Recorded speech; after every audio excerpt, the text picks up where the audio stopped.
More records today. Today's theme is gonna be quite Cynthia. Okay, I got all three of these from one seller on Discogs. By the way, if you want to take a look at my entire collection online, my Discogs username is DNKFMN.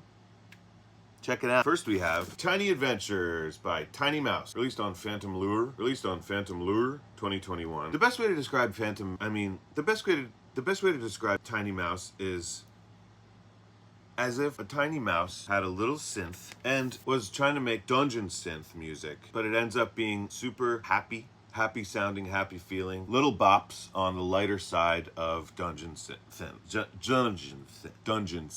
I'd say. I love this color. It's like a dark red or brown. I don't know. Pantone, help me out. Sleeve is pretty basic. Got a black thing in here. I'm not sure if that's standard because it is used, you know. We are rehoming Wayward Records. Beautiful. Can't wait to play that, and I suggest you listen to it. Another thing I suggest you listen to is, of course, Mother Earth's Plantasia by Mort Garson. I'm sure you're familiar with this since it's been around for a while. Originally came out in the 70s. It was apparently only available as a promotional record if you bought a plant from Mother Earth on Melrose Ave in LA, or with the purchase of a Simmons mattress from Sears. Yeah, I just looked that up and read it. But this is the Sacred Bones release. Bam. Hype sticker. The first authorized reissue of Mort Garson's legendary 76 album of Moog Music for Plants. Includes the original Mother Earth's indoor plant care booklet. Wow. Includes digital download on real seed paper card. Plant it and watch it sprout. Wow. Very cool. Now I'm gonna open it. Big book. I should have put some plants in the background of this video, but one's on top of the fridge and there's a bunch over there. It's an instrumental album, of course, just like the Tiny Mouse album. So I imagine that these blurbs are not lyrics. Music to soothe the savage snake plant. The flute wafts as its melodious tones and the descriptions. Cool. There's a plant remedy chart. You can diagnose issues with your plants. It's very neat. And I'm thinking the record itself is nice and green. Wow. Sacred Bones knows what they're doing. Back when I was a early blooming record label person, roll it back. Back when in the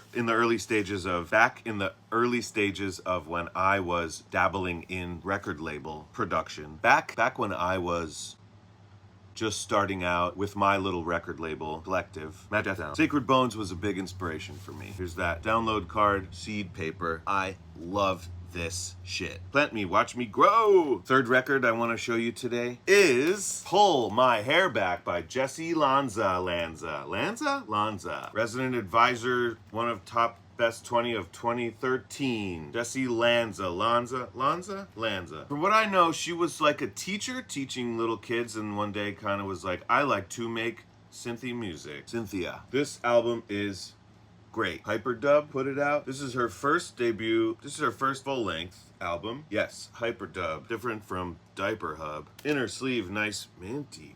Track list up here. Record itself, classic black. This is good for middle of the day. Put it on, do some chores, or just veg out. It's groovy. It's danceable. It kind of has. Sometimes I like to describe music as having a color. You can probably imagine what purpose that serves. This album is, to me, it's deep, and it's not. I'd say it's a deep gray.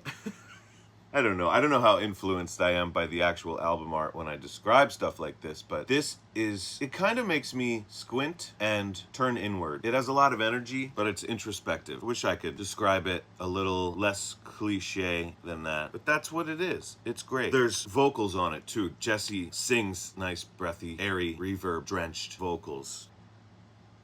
Listen to all three of these in a row today to have a nice day. See you next time.